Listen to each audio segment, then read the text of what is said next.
The Hammond organ is unique in that it uses an electric motor, a synchronous electric motor, to drive a series of wheels. Each wheel has a number of teeth cut in it, and these wheels rotate in front of a magnet with a coil of wire wrapped around it. And that's what actually produces the sound. There are 96 wheels. Each one has a different number of teeth on it, and as the wheels spin, that's what produces the actual tone. Well, what was a little bit of the history and how Hammond discovered that this worked? Hammond originally was building electric clocks, and somewhere along the way they discovered that if they spun one of the clock wheels in front of a magnet with a coil of wire around it, it would produce a sound. And that led to the Hammond organ. That led to their designing and building an electrical mechanical generator, literally a generator, that provides up to 96 different tones, pretty much flute tones. And then through a series of drawbar connections, those tones can be added together and produce a number of different sounds. And it goes from a low tone like this.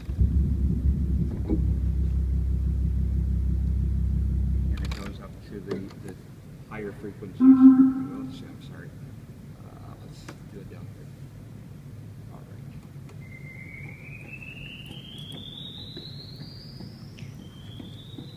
And that's all a series of these flywheels, and it's all electrical. So was this one of the original electrical? One of the original electric organs from 1930. The original. Yeah. Okay. So before that, what made the sounds with an organ? Actually, pipes or and reeds. or reeds, the reed organs. The little reed organs that you'd find. Sometimes they call them cottage organs. Okay. But a lot of small churches had reed organs. Okay. But ordinarily, it would be a pipe with wind blowing through it that would actually produce the sound. So you've had quite a bit of time that you have spent actually traveling down to from Chicago. This is, I believe, your third trip, and we just appreciate that so much. You gentlemen are treasures, true treasures, and we were lucky to find you. I would like to ask Thom some more questions, pick his brain a little bit more. What kind of troubleshooting, what kind of maybe problems that you might have run into? Did this go as smooth as you thought? Well, with the organ, because it hadn't been used in quite some time, the electromechanical generators require oil on a periodic basis. And I thought, well, if the generator won't move, then we have a problem, because you've got to free that up, and that takes quite a period of time. But when I got into this, I discovered that the motor that drives the generator was actually bad. And I had one, and so the last time we came down, I replaced that motor, and that brought the organ back to life. And now we're adding 2 Leslie speakers to the console.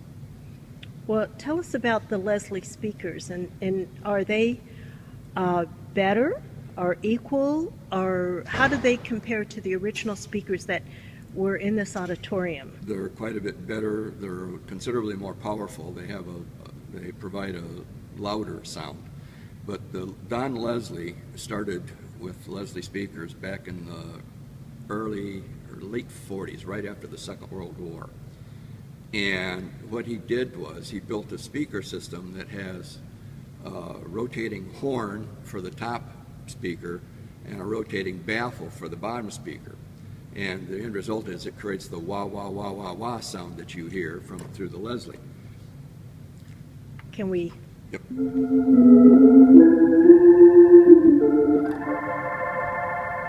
And that's the bottom part of the speaker? You're hearing both the top and the bottom rotors. Okay. Yeah. And that fairly closely simulates the sound of a pipe organ. A pipe organ would have what they call a tremolo setup, and it's a bellows that opens and closes at a specific rate, and it causes the air through the pipes to move at that specific rate, and it creates the sound you hear through a pipe organ. And this pretty much recreates that sound.